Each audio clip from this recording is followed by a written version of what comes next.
khalaqtani wa ana 'abduka wa ana 'ala ahdika wa wa'dika mastata'tu ma sana'tu abu'u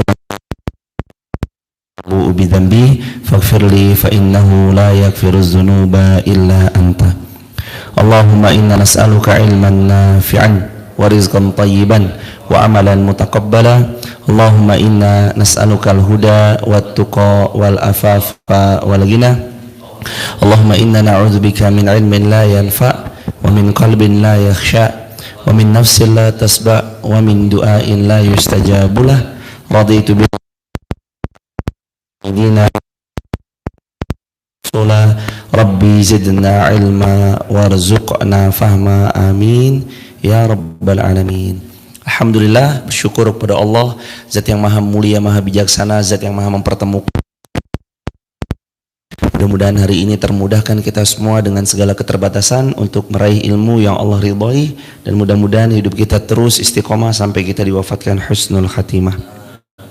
Salawat juga bertangkaikan salam teruntuk baginda yang mulia Rasulullah Muhammad sallallahu alaihi wasallam. Allahumma salli wa sallim wa zid wa an'im wa karim wa barik alaihi. Al-Quran surah Ali Imran ayat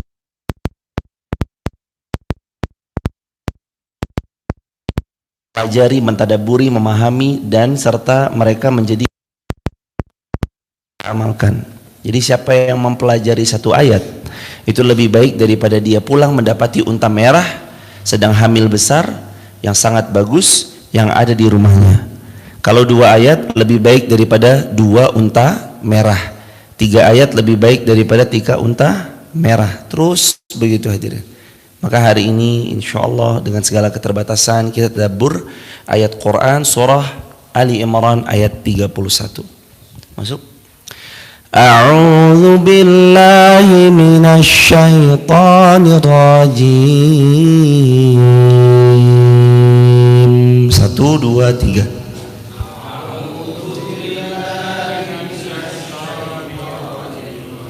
Bismillahirrahmanirrahim.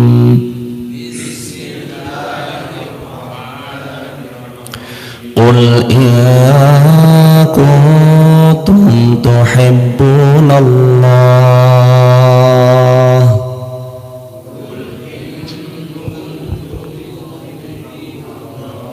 fattabi'uni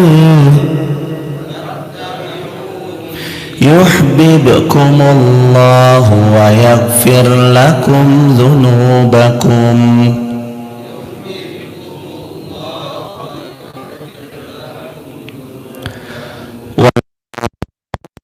Ghafurur rahim.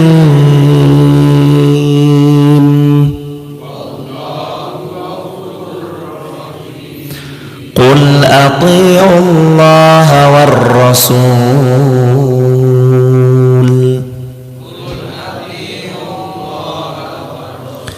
fa in tawallaw fa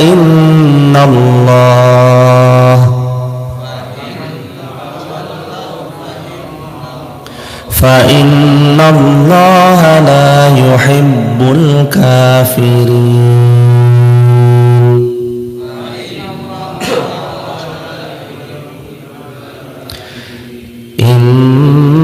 Innallaha astafa Adam wa Nuhan wa ala Ibrahim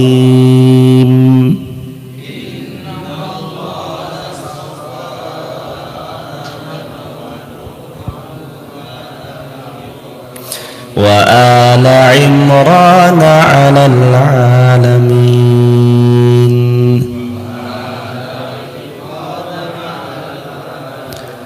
Dzurriyyatan ba'duha min ba'd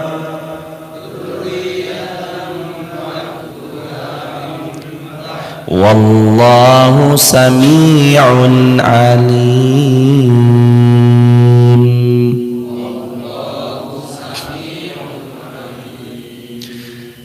Al-Quran surah Ali Imran ayat 31 Allah berfirman yang artinya, Qul, katakanlah oleh kalian dengan tegas, in kuntum, jika kalian semua tuhibbunallaha, mencintai Allah, Fattabi'uni, ikutilah aku, kata Rasulullah Muhammad sallallahu alaihi wasallam.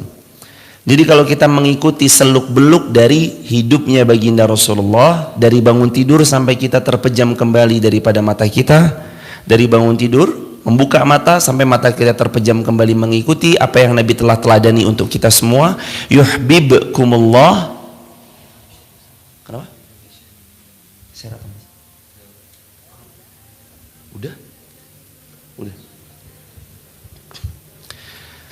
Wa yaghfir lakum dzunubakum. Kalau mengikuti Nabi SAW ada dua konsekuensi dan dua hadiah yang kita akan dapatkan.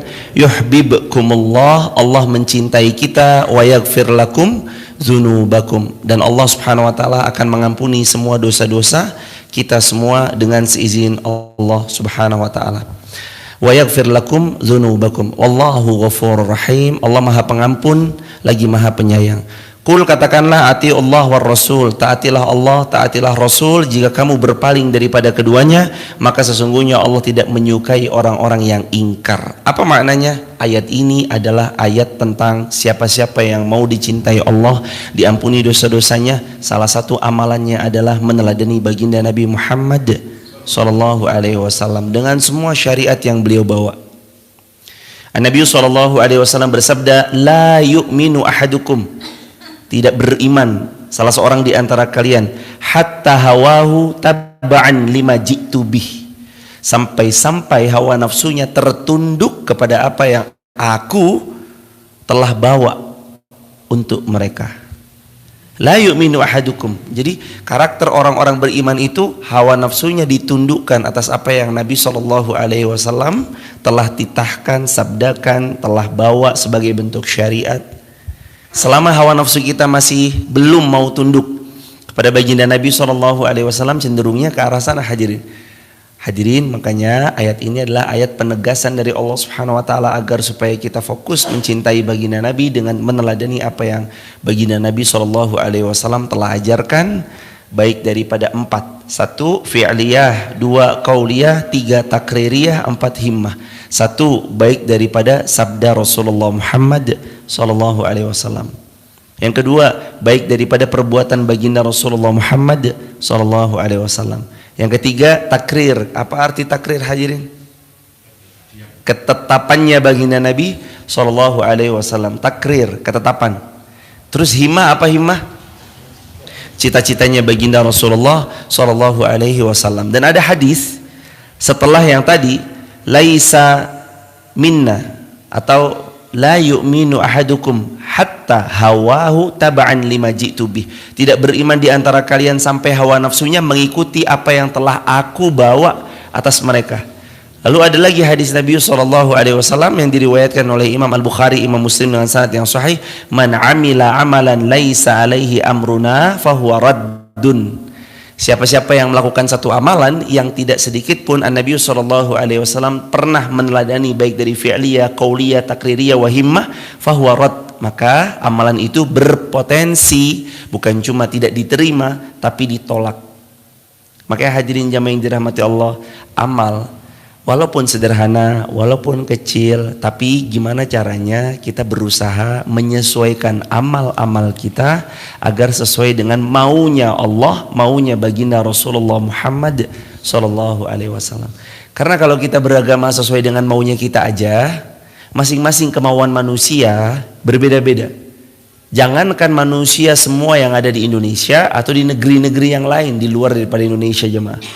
Di Masjid Fatimah Garung aja, kalau kita mau tadaburi hadirin, masing-masing kepala di antara kita isinya pasti berbeda-beda. Masing-masing kita punya keinginan yang berbeda-beda. Masing-masing kita punya pengetahuan yang berbeda-beda. Masing-masing kita pun punya hajat yang berbeda-beda. Dan lagi ada kepentingan yang berbeda-beda yang melatar belakangi kenapa dia harus begini, kenapa dia harus begitu. Karenanya hadirin, beragama tidak sesuai dengan keinginan hawa nafsu semata, bukan juga sesuai keinginan isi kepala kita semata, tapi beragamanya kita harus tunduk kepada syariat Allah dan Rasulnya. Itu sebabnya kenapa ayat berikutnya kalimatnya setelah kul in kuntum tuhibbunallaha fattabi'uni yuhibbukumullah wa yaghfir lakum dzunubakum wallahu ghafurur rahim. Ayat berikutnya kul atiiullah war rasul.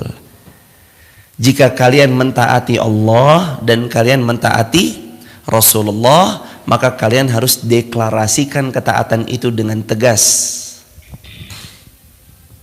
Katakan dengan tegas, ati Allah, aku mentaati Allah, war Rasul, dan aku mentaati baginda Rasulullah sallallahu alaihi wasallam. Fa in tawallau fa innallaha la yuhibbul kafirin. Kalau kalian tawallau, ada dua istilah dalam Al-Qur'an. A'rid, tawallau. Arti makna secara umum hampir mirip-mirip. Yang satu berpaling, yang satu juga berpaling. A'rid, tawallau. Tapi ketika tawallau itu lebih condong kepada selain bukan hanya sekedar memalingkan, tapi dia menolak jemaah. Fa in tawallau, kalau kamu jelas-jelas menolak apa yang Nabi SAW telah perintahkan untuk kau lakukan, engkau benar-benar menolak apa yang Allah telah firmankan untuk engkau kerjakan, fa innallaha la yuhibbul kafirin. Ingat selalu ya, Allah tidak menyukai orang-orang yang kufur, ingkar. Siapa mereka? Mereka adalah orang-orang yang tidak mau taat kepada Allah, tidak mau taat kepada Rasulullah, dan mereka hidup mengikuti hawa nafsunya, pengekor hawa nafsunya, dan mereka mengikuti syahwat. Kalau dalam bahasa Quran, wattaba'a syahawat wa kana amruhu furuta. Jadi mereka itu suka ngikutin syahwatnya. Syahwatnya menggiring dia kepada perbuatan nista, dia ikut. Kepada perbuatan dosa dia ikut. Dan perintah-perintah ditepis sama dia sejauh-jauhnya. Juga dalam tafsir Ibnu Katsir dijelaskan oleh sebagian para ulama, diantaranya Al-Hafiz Imam Ibnu Katsir, fa innallaha la yuhibbul kafirin. Di sini artinya Allah menunjukkan bahwasanya Allah akan betul-betul membenci, tidak menyukai mereka-mereka siapapun orangnya yang mengingkari ayat yang Allah Subhanahu wa taala telah firmankan pada mereka dan Nabi SAW telah sabdakan untuk mereka, dan mereka adalah orang-orang yang selalu mendapat murkanya Allah Subhanahu wa taala sebab tidak mau taat kepada Allah dan Rasulnya. Jadi ketaatan ini satu paket ya jemaah. Namanya dalam Al-Quran itu ketaatan mutlak. Taat sama Allah, taat sama Rasulullah sallallahu alaihi wasallam. Wa ulil amri minkum. Biasanya wa ulil amri di sini maknanya taat tapi tidak mutlak. Kepada ulil amri selama dia memerintahkan untuk taat kepada Allah boleh. Tapi kalau tidak maka sebaiknya dihindari. Bahkan sebagian hadis Nabi menunjukkan boleh kita menasihati ulil amri, yang mana kata Nabi SAW dengan tujuan untuk memperbaiki. Kata Nabi SAW, man kana minkum man ra'a minkum munkaran falyughayyir biyadihi fa illam yastati fa bilisan fa illam yastati fa biqalbihi wa dzalika ataful iman. Kalau kalian melihat satu kemungkaran, siapapun yang melakukannya termasuk seorang pemimpin, rubah dengan tangan kalian semampunya. Kalau tidak bisa, rubah dengan lisan kalian semampunya. Kalau tidak bisa, maka rubahlah dengan hati, dengan cara mengingkari perbuatan mungkar yang dia lakukan, seraya mendoakan apa yang bisa kita doakan. Seperti itulah selemah-lemahnya iman. Hadirin, tugas kita untuk menasihati seorang pemimpin bila mana ada dalam kepemimpinannya sebuah kekeliruan yang sangat-sangat jelas. Tugas kita tuh hadirin, kasih tahu, nasihati, beritahu. Bukan juga diam-diam aja, enggak. Karena di sini juga ada perintah atiullah wa atiur rasul wa ulil amri minkum. Taat kita pada Allah mutlak. Taat kita pada baginda Rasulullah mutlak. Taatnya kepada ulil amri bersifat tidak mutlak. Selama ulil amri memerintahkan dalam ketaatan, kebaikan, maka tugas kita jamaah untuk selalu selaras dengan apa yang telah beliau sabdakan, apa yang telah beliau tetapkan atau apa yang telah beliau sampaikan. Ayat ke-34, mohon maaf, ayat ke-33. Innallaha astafa Adam wa Nuhan wa ala Ibrahim wa ala Imran 'alal alamin. Sesungguhnya Allah telah memilih Adam, Nuh serta keluarganya Nabi Ibrahim, wa ala Imran dan keluarganya Imran, 'alal alamin, itu melebihi daripada keturunan-keturunan dari segala umat, di mana masa masing-masing mereka itu punya keunggulannya masing-masing. Lalu di ayat berikutnya, zurriyatam ba'duha mim ba'd wallahu sami'un alim. Sebagai satu keturunan yang sebagian keturunan dari yang lain, dan Allah Maha mendengar lagi Maha mengetahui. Allah mengabarkan bahwa Allah memilih keluarga-keluarga yang disebutkan, di antaranya Adam, Nuh, Ibrahim dan Imran. Keluarga ini Allah ciptakan langsung dengan tangannya, sebagaimana manusia seluruhnya Allah ciptakan langsung dengan tangannya. Lalu Allah meniupkan ruh kepadanya, memerintahkan malaikat untuk bersujud kepada mereka, dan Allah memerintahkan bagaimana amal-amalnya, bagaimana kematian atau ajalnya, bagaimana hidupnya saqiyun au sa'idun, dan bagaimana rezekinya sudah Allah takar sejak Allah tiupkan ruh kepada mereka, mengajarkan kepada mereka segala sesuatu. Allah menempatkan mereka di syurganya Allah, kemudian Allah menurunkan dari syurganya Allah, sebagaimana Allah juga memiliki hikmah atas bagaimana Nabi Adam diturunkan dari syurga. Paragraf yang barusan itu jemaah memberi makna Allah memberikan kepada Nabi Adam tempat yang istimewa pada awal, di mana beliau Nabi Adam diciptakan oleh Allah Subhanahu wa taala, di antaranya tempat terbaik syurganya Allah Subhanahu wa taala, yakni syurganya Allah. Jadi Nabi Adam itu diciptakan menduduki syurganya Allah.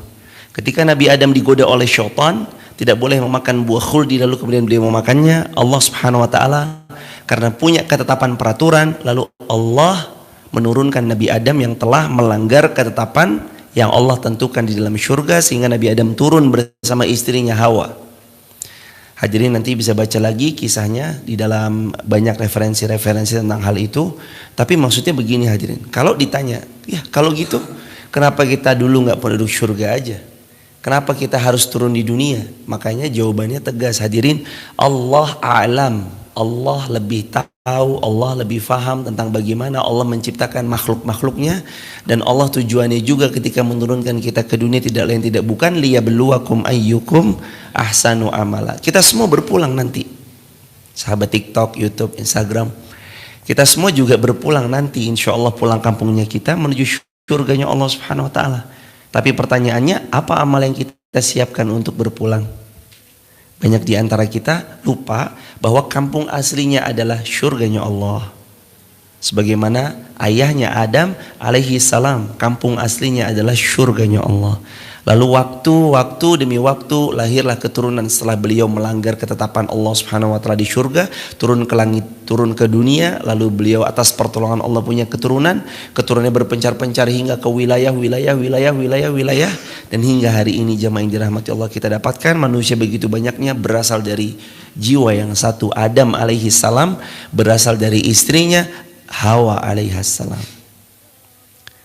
Jadi kita ini punya kampung asli. Kampung asli kita itu ya surganya Allah jemaah. Kalau jemaah mau pulang kampung, sekarang pulang kampung ke Jakarta, pulang kampung ke Surabaya, pulang kampung ke Bekasi, pulang kampung ke Solo, pulang kampung ke Pacitan Jawa Timur, ke Rembang. Itu sebenarnya pulang kampung yang temporer, bukan permanen. Pulang kampung yang sementara. Kalau saja kita pulang ke Jakarta butuh bekal, kalau aja kita pulang ke Surabaya butuh bekal, lantas gimana untuk kepulangan kita ke kampung negeri akhirat yang abadi selama-lamanya? Kata Sayyiduna Abu Bakar As-Siddiq dalam kitab Ashabur Rasul, beliau pernah mengatakan, sungguh aduhai alangkah sedikitnya bekal yang aku miliki dan alangkah jauhnya perjalanan yang akan aku jalani. Beliau pernah mengutarakan itu dalam satu pertemuan di depan para sahabat, sehingga para sahabat merekam betul. Sayyidina Abu Bakar aja sampai mengucapkan, aduhai sedikitnya amal yang aku punyai. Alangkah jauhnya bekal, sedikitnya bekal yang aku punyai, dan alangkah jauhnya perjalanan yang akan aku jalani. Sekelas Sayyidina Abu Bakar, satu di antara miliaran kaum muslimin, kalau plus hari ini, yang dapat gelar As-Siddiq cuma satu orang. Abu Bakar As-Siddiq. Beliau masih ketakutan, hadirin. Bagaimana lagi dengan kita? Sudah semestinya, hadirin, kita persiapkan seperti mana yang kemarin kami utarakan ketika ada salah seorang sahabat datang ke Nabi SAW lalu bertanya, ya Rasulullah, matas sa'ah? Lalu Nabi menjawab, ma'a'datta laha. Kapan kiamat ya Rasulullah? Rasul jawab, kalian sudah bersiap apa untuk hari itu? Maka nanti kita akan dapati sebelum kiamat kubra, kalaulah belum jumpa dengan kiamat kubra, pasti masing-masing kita ketemu sama kiamat sughra, kiamat kecil. Apa kiamat kecil? Kematian jiwa kita masing-masing. Jadi ayat ini adalah Allah Subhanahu wa taala memilih Adam, bapak dari semua para nabi. Terlebih lagi juga kepada Ibrahim, bapak dari semua nabi-nabi. Tapi induknya dari Adam alaihi salam, Hawa alaihi salam. Kemudian Allah memilih Nuh sebagai rasul pertama yang Allah utus kepada penduduk bumi, di mana Nuh berdakwah kepada mereka 950 tahun lamanya. Dakwah berapa tahun jemaah? 950 tahun. Bukan setahun, bukan 2 tahun, bukan juga 10 tahun, atau bukan juga 12 tahun. Tapi Nabi Nuh berdakwah tuh 950 tahun. Sebagian sejarawan, beliau mengucapkan pengikutnya Nabi Nuh selama 950 tahun berdakwah, paling kecil, paling sedikit 9 orang. Paling banyak ada yang mengatakan 11, ada yang mengatakan lebih daripada 11. Bayangkan kalau paling sedikit 9, berarti beliau ceramah, tausiah, berdakwah, ngajak orang, menggandeng tangan orang, mentraktir orang untuk makan, memberikan sesuatu untuk mereka sebagai hadiah agar itu sebagai pintu masuk gerbang awal dakwah kepada mereka. 950 tahun. Kalau sejarawan mengatakan yang paling kecilnya 9 orang, dakwahnya Nabi Nuh per 100 tahun berarti hanya mampu meraih 1 orang. 100 tahun 1 orang yang mau dengar dakwahnya 1 orang, hadirin. 100 tahun tuh bukan waktu yang sebentar jemaah. Kita hidup aja, Masya Allah. Ya memang kadang kerasanya 60 tahun tuh sebentar. Kayaknya baru kemarin kita berseragam SD, tahu-tahu sekarang kita udah punya anak, dan seterusnya dan seterusnya dan seterusnya. Tapi maknanya 100 tahun itu lama, hadirin. Apalagi untuk dakwah. Tentang Nabi Nuh, jamaah bisa buka Quran surah Nuh. Mari kita buka Quran surah Nuh. Ada untayan-untayan hebatnya Nabi Nuh dalam berdakwah. Masya Allah, tabarakallah. Terutama Quran surah Nuh, tulis di kolom komentar sahabat, QS Nuh ayat 5. Ayat 5. Qala rabbi inni da'utu qaumi laylan wa nahara falam yazidhum du'ai illa firara. Quran surah 71 Nuh, surahnya surah ke-71, ayatnya ayat yang ke-5 dan 6. Apa Nuh berkata? Qala rabbi, ya Allah, ini sesungguhnya aku, da'autu qaumi, telah berdakwah kepada kaumku, lailau wa nahara, malam dan siang. Perumpamaan malam dan siang itu seperti kalimat, ya Allah, saya sudah berdakwah 24 jam ya Allah. Kalau diperumpamakan seperti itu jemaah, setiap hari sungguh tanpa henti kami sudah menyampaikan kebaikan-kebaikan ini ya Allah. Sungguh ya Allah, tiap hari tanpa henti kami terus mengajak orang untuk mengesahkan-Mu ya Allah. Sungguh ya Allah, setiap hari, malam dan siang, tiada waktu kecuali aku ajak mereka untuk mentauhidkan Engkau ya Allah. Ini ayatnya. Qala Rabbi inni da'autu qaumi lailau wa nahara. Sungguh malam sampai siang, dan siang berganti malam, malam berganti siang, begitu seterusnya.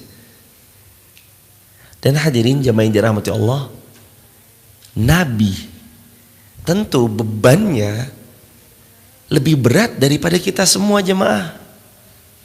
Nabi dan Rasul asyaddul bala indan nas al anbiya wa rasul, kata Nabi SAW. Asyaddul bala, bala yang paling berat, paling dahsyat, paling begitu membuat seseorang sampai-sampai harus effort luar biasa. Ujian terberat itu hanya Allah berikan kepada al-anbiya, para nabi, war rasul, dan para rasul. Jadi ustadz kita semua nih kaum muslimin, kiai, guru, dibanding dakwahnya para nabi dan para rasul, dibanding bagaimana beliau menyampaikan untayan-untayan hikmah, kalimat-kalimat Allah dan teladan Rasulullah kepada umat, ujian yang diterima para asatid, guru, kaum muslimin tidak akan pernah lebih berat daripada ujian yang Allah titipkan ke pundak Nabi dan Rasul. Maka kebayang dong jemaah, Nabi Nuh dakwahnya kayak apa? Pagi, siang, sore, malam. Tapi apa responnya? Coba lihat di ayat yang ke-6. Itu respon kaumnya. Falam yazidhum du'ai illa firara. Tetapi dakwahku itu tidak menambah iman mereka, justru mereka malah lari dari kebenaran. Allahu Akbar. Hari ini jamaah yang dirahmati Allah, sungguh kita telah sampai pada waktu, pada zaman di mana dengan segenggam handphone kita bisa dapat pahala jariah yang tidak pernah terputus selamanya, dengan cara menyebarluaskan ilmu. Dengan handphone kita bisa dapat panen kebaikan. Dengan handphone ini bisa merubah kehidupan seorang hamba 180 derajat. Dengan handphone, orang yang tidak sebelumnya mengenali Anda bisa mengenal Anda. Lewat wasilah handphone, orang yang belum pernah bertemu bisa sudah ada gambaran gimana kalau saya ketemu sama beliau. Dengan handphone ada wasilah-wasilah, pintu-pintu rezeki bisa terbuka lewat, walau hanya Anda di rumah saja. Lewat handphone terus segala macam kebaikan terbuka lewat satu makhluk kecil, bukan makhluk, satu benda kecil yang sederhana ini bernama smartphone. Kalau dulu berdakwah face to face, datang mengetuk pintu rumah satu persatu. Kalau hari ini nggak perlu. Update statusnya Anda itu sudah ikut andil dalam dakwah selama yang diupdate adalah kebaikan. Upload postingan Anda itu berpotensi jadi jariah sampai hari kiamat selama uploadan postingan yang Anda posting adalah kebaikan. Sungguh hadirin, kalau handphone ini bisa bersaksi di hadapan Allah, dia bersaksi atas apa yang kita perbuat saat menggunakannya, selalu digunakan untuk memposting kebaikan. Pakai jemaah, upload hadirin, update jemaah, bagikan jemaah, karena sungguh lewat apa yang diposting itu bisa jadi wasilah kebaikan, rubahnya hidup seseorang lewat satu postingan. Berulang kali kisah ini disampaikan. Ada satu video sederhana, kalimatnya cuma 7 detikan saja. Video itu kalimatnya berisi, mampu beli belum mampu sabar, jangan kemakan gengsi. Dan ternyata atas pertolongan Allah, video itu dijangkau oleh beberapa juta. Lalu atas pertolongan Allah, beberapa mindset orang berubah lewat satu kalimat 7 detik yang divideokan sangat sederhana tanpa proses editing yang repot luar biasa. nggak diedit kecuali editan yang sederhana aja. Mampu beli, belum mampu sabar, jangan kemakan gengsi. Ternyata merubah hidup orang, merubah mindset orang yang begitu biasanya dia sering menggunakan riba, meninggalkan ribanya. Yang biasanya suka berhutang, meninggalkan kebiasaan berhutangnya. Hadirin, maka kita nggak pernah tahu ya jemaah, di titik mana orang itu akan berubah. Boleh jadi lewat hal sederhana yang menurut kita biasa, tapi ternyata itu yang mereka cari selama ini. Allahu Akbar walillahilham. Maka saya tidak pernah lupa, teman-teman berkenan tulis di kolom komentar kalimat ini. Yang mau di screen video juga silakan. Hadirin jamaah yang dirahmati Allah, ingat selalu ya jemaah, satu peluru hanya bisa menembus satu kepala. Tapi satu kalimat itu bisa merubah mindset jutaan kepala manusia. Satu peluru hanya bisa tembus satu kepala. Tapi satu kalimat kebaikan boleh jadi merubah mindset jutaan manusia. Postinglah yang baik, uploadlah yang baik. Kata Nabi SAW, man dalla alal khair kafa'ilih. Siapa yang dia menunjukkan satu kebaikan, posting yang baik, upload yang baik, maka dia akan panen pahala seperti orang yang melakukan, sedikit pun tidak mengurangi pahala orang yang melakukan tersebut, kecuali semuanya ditransfer kepada dirinya. Allahu Akbar walillahilhamd. Sungguh Allah memilih Nuh sebagai nabi dan rasul. Berdakwah dia 950 tahun. Beliau maksudnya, berdakwah beliau Nabi Nuh 950 tahun kepada penduduk bumi. Waktu yang lama. Di saat manusia menyembah berhala, menyekutukan Allah Azza wa Jalla dengan sesuatu yang Allah tidak pernah ridhoi tentangnya, lalu Allah Subhanahu wa taala mengutus Nuh agar mereka kembali mentauhidkan Allah Subhanahu wa taala. Lalu Allah mengazab mereka setelah sekian lama Nuh berdakwah kepada mereka dan mereka tidak mau sadar juga.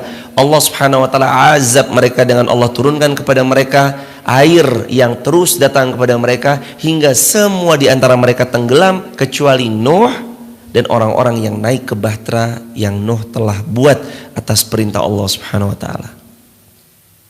Jadi banjir bah air Nuh itu azab dari Allah kepada kaumnya Nuh, yang mana kaumnya Nuh tidak mau beriman kepada Allah. Setelah 950 tahun effortnya Nabi Nuh ngajak orang untuk beriman.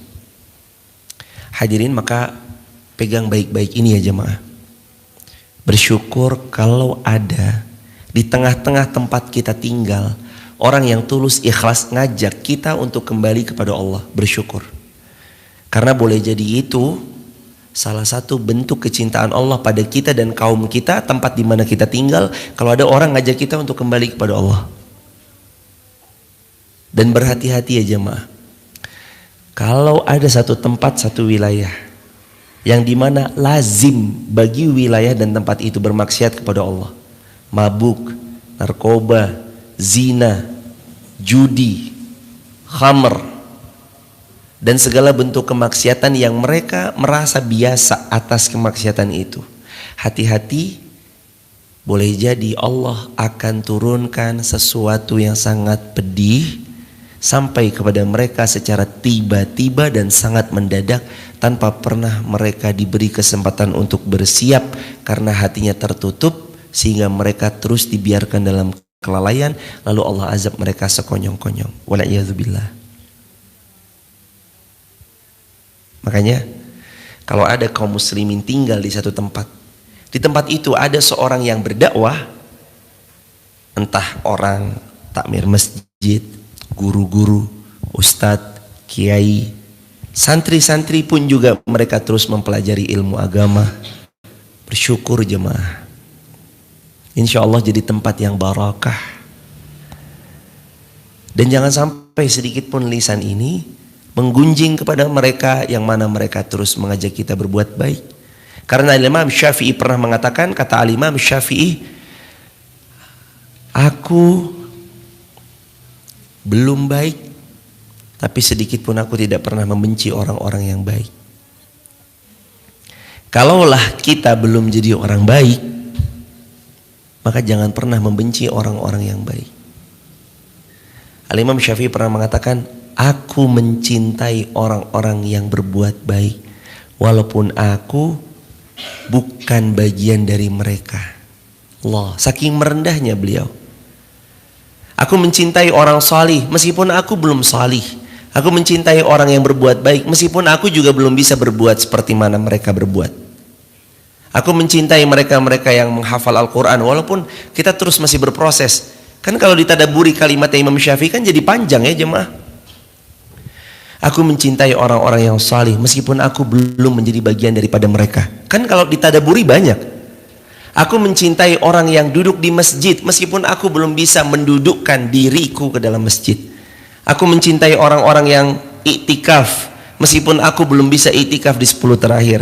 Aku mencintai mereka yang bersedekah meskipun aku bukan bagian daripada ahli sedekah. Aku mencintai mereka yang rutin mendawamkan, mempelajari, mengamalkan isi Al-Quran walaupun aku belum bisa membaca Al-Quran. Itu kan panjang jamaah nanti. Al-Imam Syafi'i juga pernah menasihati kita jemaah, hidup bersama guru penting. Artinya kita punya satu tempat di mana tempat itu kita tinggal, ada seseorang yang membersamai di setiap harinya. Hakon jemaah, ilmu ini bukan hanya dinikmati setahun sekali, bukan juga dinikmati 2 tahun sekali, tapi ilmu ini harus dipelajari setiap hari. Nggak ada libur, kecuali mungkin ada uzur syar'i yang kita sedang alami, sakit parah ataupun sakit yang membuat badan kita sulit untuk bangun dan seterusnya. Tapi selama hayat di kandung badan, ada kesempatan duduk bermajelis di majelis ilmu, ingat kata Nabi SAW, idza marartum fi riyadil jannah farta'u. Kalau kamu lewat di majelis ilmu maka duduk di situ. Kata Nabi SAW, yaqulu Nabi SAW, Nabi bersabda SAW, apa jemaah? Talabul ilm fariidatun ala kulli muslim. Karena menuntut ilmu ini hukumnya wajib atas siapapun yang mengaku sebagai seorang muslim. Setelah Nabi Nuh, Allah memilih Nabi Ibrahim sebagai nabi dan rasul, dan Allah lahirkan kepada nabinya, Allah jadikan keturunan Nabi Ibrahim adalah nabi yang begitu banyaknya.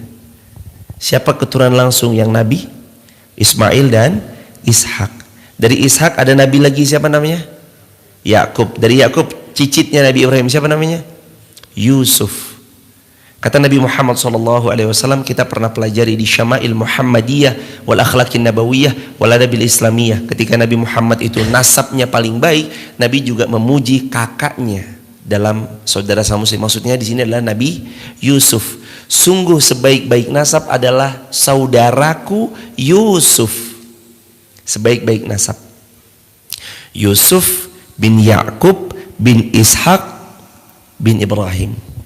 Yusufnya nabi, ayahnya seorang nabi, kakeknya seorang nabi, buyutnya adalah seorang nabi. Ini nasab terbaik. Tentu Nabi Muhammad nasabnya juga baik. Lahir Nabi Muhammad SAW dari garisnya Ismail. Banyak nabi dari garisnya Ishak. Kenapa? Kok nggak dari Ishak? Karena seperti itu maunya Allah, skenario terbaik yang Allah punyai. Mereka diturunkan dari keturunan Ishak, tetap nggak percaya. Diturunkan daripada Nabi Ismail, tetap aja nggak percaya. Sawaun alaihim a'anzartahum am lam tunzirhum la yu'minun. Mereka tuh sama aja. Orang-orang yang sudah tertutup mati hatinya, buta matanya dari melihat kebaikan, mereka akan sama aja. Diingatkan atau tidak diingatkan, bagi mereka nggak ada bedanya. Mereka tetap akan tidak beriman. La yu'minun. Karena hatinya telah dibutakan untuk melihat kebaikan. Setelah itu Allah memilih keluarga Imran. Maksudnya apa? Yaitu ayahnya Maryam binti Imran. Maryam sendiri adalah ibunda Nabi Isa putra Maryam. Nabi Isa putra Maryam alaihi salam. Dengan demikian Isa juga termasuk keturunan Nabi Ibrahim alaihi salam, sebagaimana dijelaskan juga di banyak athar, riwayah, dan di beberapa ayat, di antaranya surah Al-An'am ayat 85, bahwa Nabi Isa itu anaknya Maryam. Maryam itu keturunan-keturunan terus nanti adalah garisnya garis Nabi Ibrahim. Ini ayat 33 dan ayat 34. Zurriyatan ba'duha bi ba'd, yang mana mereka adalah saling keturunan satu sama lain. Wallahu sami'un alim, Allah Maha mendengar lagi Maha mengetahui. Allahu akbar walillahil hamd. Jamaah yang dirahmati Allah, mengingat ada banyak sekali para nabi dan para rasul. Lalu kita hidup di zaman di mana telah ditutup para nabi dan para rasul dengan kata Nabi Muhammad SAW, ana khataman nabiyyin. Aku adalah penutup para nabi. La nabiyya ba'di, kata Rasulullah, tidak ada nabi sesudahku. Maka semua nabi dan rasul itu wajib diimani, hadirin. Wajib diimani. Tapi Allah Subhanahu wa taala ketika menurunkan Rasulullah Muhammad SAW membawa syariat Al-Qur'an, menyampaikan sabda-sabdanya, apa yang telah beliau titahkan, apa yang beliau sampaikan, baik qauliyah, taqririyah, himmah, dan fi'liyah. Maka setelah ditutup, kita harus faham ayat Al-Quran yang mana Allah berfirman, al-yawma akmaltu lakum dinakum wa atmamtu alaikum ni'mati wa raditu lakumul islama dinan. Pada hari ini telah kusempurnakan agamamu. Wa atmamtu alaikum ni'mati, dan aku sempurnakan nikmatku untukmu. Wa raditu lakumul islam dinan, dan aku ridha Islam sebagai agamamu. Maka mulai hari ini, besok dan seterusnya, syariat yang kita ikuti bukan syariat Nabi dan Rasul terdahulu, tapi yang kita ikuti adalah syariatnya Nabi besar Muhammad sallallahu alaihi wasallam. Allahumma shalli wa sallim wa barik alaihi. Allahumma shalli wa sallim wa barik alaihi. Allahumma shalli wa sallim wa barik alaihi. Syariat Nabi Muhammad, jemaah. Bahkan kalau jemaah nanti pelajari dalam kitab Mausu'ah fil Fitan tentang ensiklopedia akhir zaman, ketika Allah turunkan Nabi Isa di akhir zaman, Nabi Isa tunduk kepada syariatnya siapa? Nabi Muhammad SAW. Nabi Isa tidak turun untuk membawa syariat, tidak.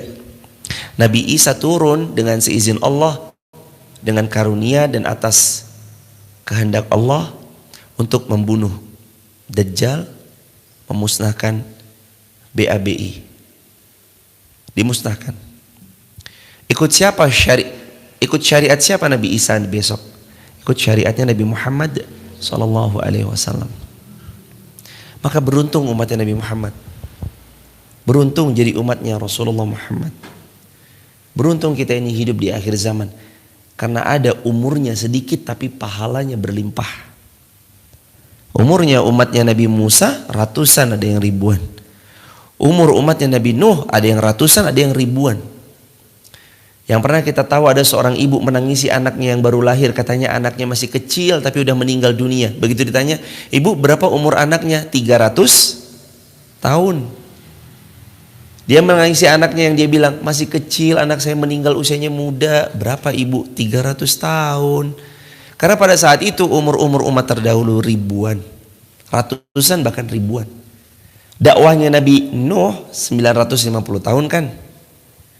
Kan dakwahnya Nabi Nuh 950 tahun. Usianya ribuan. Ada yang mengatakan 1050, ada yang mengatakan 1000, ada yang mengatakan 1000 lebih. Masa dakwahnya 950 tahun. Hadirin jamaah yang dirahmati Allah, jangan patah arang dulu kalau kita mendapati dakwah baru 5 tahun. Kok cuma 1. Ingat ya jamaah Nabi Nuh, 100 baru dapat 1. Kalau 5 tahun kita baru dapat 1, berarti sudah selangkah lebih maju daripada dakwahnya Nabi Nuh. Jangan pernah putus asa, karena boleh jadi kita gak pernah tahu di lisan atau di penyampaian kita yang keberapa dia akan berubah. Ada banyak orang berubah hari ini karena cuplikan-cuplikan yang dia lihat di sosial media. Ia melihat cuplikan gurunda-gurunda, lalu lewat cuplikan itu hidupnya berubah. Ketika beliau mengisi pengajian, lalu kemudian atas pertolongan Allah kita datang ke kajiannya, ke majelisnya. Bukankah itu salah satu karunia dari Allah untuk kita yang hidup di zaman sekarang? Kemudahan-kemudahan teknologi tidak Allah ciptakan kecuali karena untuk kebaikan kita semua. Dan lihat hari ini jemaah, bukankah hari ini anak muda geliat untuk sama-sama membersamai masjid, memakmurkan masjid. Mereka berbondong-bondong datang untuk mengaji. Kalau dulu mereka ramai menonton sesuatu tayangan-tayangan yang mungkin anfaedah, tapi hari ini ramai mereka meramaikan masjid-masjid. Masjid itu penuh sesak dengan para pemuda-pemuda yang mereka mencari ridho Allah Azza wa Jalla. Bukankah kita lihat ini satu perubahan yang signifikan? Tahun 2017, tanggal 10 November 2017, saat pertama kali kaki ini menginjakkan di Wonosobo, lalu 11 November 2017. Bukankah kita sama-sama merasakan di tahun 2017 lalu belum banyak kajian majelis ilmu, terhitung jari. Bukankah hari ini 2023 di Wonosobo, kalau Anda, saya, kita semua mau ngaji setiap hari, ada jamaah yang tinggal di Jakarta, Surabaya, atau di tempat manapun, di kota manapun. Bukankah tahun 2010 kita menyaksikan belum begitu banyak, tahun 2023, 13 tahun berselang, sekarang kita bisa dapati pengajian yang begitu banyaknya. Bahkan dari Senin sampai Senin, isinya itu bisa kajian semua jemaah. Oh, Senin Ustadz Fulan, Selasa Ustazah Fulana, Rabu Ustadz Fulan, Kamis Ustazah Fulana. Setiap hari kalau kita mau mengaji itu akan selalu ada. Dan dengan pertolongan Allah selalu ramai. Bukankah itu sebuah kebaikan yang salah satu wasilahnya adalah handphone? Kenapa lewat handphone? Iya, karena video pendek merubah hidup beliau. Lalu beliau mau berhijrah, menjemput hidayah yang Allah sudah betikkan di relung hati mereka. Inilah jemaah yang dirahmati Allah. Ada kalimat dalam Al-Quran jemaah, sebagian pihak itu ada yang berusaha memadamkan cahaya Allah, tapi ingat Allah berfirman, wallahu yutimmu nurihi. Ketika mereka sebagian pihak berusaha menutup cahaya-cahaya Allah, menutup kebaikan-kebaikan, tidak mempublish kebaikan-kebaikan, wallahu yutimmu nurihi, justru Allah akan menyempurnakan cahayanya. Allahu Akbar walillahil hamd. Mari kita menjadi keluarga Imran. Di sini tidak disebutkan jamaah bagaimana spesifiknya, kecuali hanya sedikit tadi. Keluarga Imran itu ayahnya Maryam, Maryam binti Imran. Berarti Imran ini kakeknya siapa jamaah? Kakeknya Nabi Isa. Di paragraf yang ketiga halaman ke-152 jilid yang kedua tafsir Ibnu Katsir. Hanya itu aja. Tapi kalau nanti jamaah mentadabburi, ada beberapa ayat yang nanti kita bertemu dengan keluarga Imran. Keluarga ini adalah keluarga yang identik sangat taat pada Allah, sangat patuh pada Allah, sangat baik dalam berbuat kebaikan, dan sangat totalitas di dalam ketaatannya. Sehingga nama keluarga ini pun disebut oleh Allah dalam Al-Quran. Walaupun Imrannya bukan Nabi ya jemaah, walaupun Imrannya bukan Rasul, tapi dari Imran kita belajar, kalau kitanya baik, keturunan kita punya potensi akan sama atau lebih baik dari diri kita, orang tuanya. Dan kalau anaknya baik, cucu kita besok punya potensi lebih baik dari buah hati kita yang selama ini kita membesarkan mereka. Dan terus kalau orang tuanya, anaknya, cucunya terus menjaga kebaikan itu menjadi kebaikan yang terus diwariskan, diajarkan, maka kelak akan lahir dari rahimnya anak cucu keturunan kita orang-orang yang kelak akan besar manfaatnya bagi banyak umat insyaallah. Begitu jamaah, barakallahu fikum. Mudah-mudahan yang sederhana ini menghadirkan manfaat dan maslahat buat kita semua.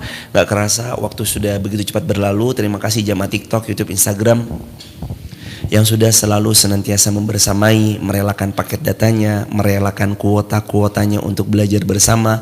Salam takzim dari kami Masjid Fatimah Garung di Wonosobo. Wonolelo di Wonosobo Jawa Tengah Indonesia. Juga kami ucapkan sebesar-besarnya jazakumullah khairan jazaa kepada Masjid Fatimah Garung, jamaah tercinta Masjid Fatimah Garung yang sudah membersamai dari 2018. Semoga Allah mengganti semuanya dengan syurga firdaus tanpa hisab. Dan semoga Allah karuniai kita bertemu di dunia, bertemu lagi di syurganya Allah Subhanahu wa taala. Terima kasih banyak sahabat. Mudah-mudahan ilmu ini barakah dan bermanfaat. Bagi sahabat yang mau bergabung di grup WhatsApp kajian saya gratis, bisa tap link di bio, sebut nama, asal kota, asal negara. Di sana ada akses informasi video-video pendek yang bisa jamaah jadikan update status atau WA story. Ada info-info banyak kebaikan yang bisa jamaah dapat di sana, dan info kajian-kajian seputar kajian yang biasanya kami bersamai. Kita akhiri dengan hamdalah diiringi dengan doa sapu jagat. Alhamdulillahirabbil alamin. Rabbana atina fid dunya hasanah wa fil akhirati hasanah wa qina adzabannar. Kafaratul majlis. Subhanakallahumma wa bihamdika asyhadu an la ilaha illa anta nastaghfiruka wa natubu ilaih. Terbuka peluang jemaah, kita akan mengecor lantai 3-nya Masjid Muhammad Al-Fatih. Lantai 1-nya udah jadi, lantai 2 atasnya, lantai 2 itu akan dicor setelah lebaran. Terbuka peluang bagi sahabat yang mau ikut andil kita mencor, lebih tepatnya bukan dicor, lebih tepatnya untuk dak panel. Silakan sahabat bisa tap link di bio. Ayo kita sama-sama membangun rumah Allah. Kata Nabi, siapa yang membangun istana, siapa yang membangun rumah Allah atau masjid di dunia, Allah bangunkan baginya istana di surga. Barakallahu fikum. Salam takzimu keluarga di rumah. Tap link di bio untuk bergabung di grup WhatsApp kajian saya. Assalamualaikum warahmatullahi wabarakatuh.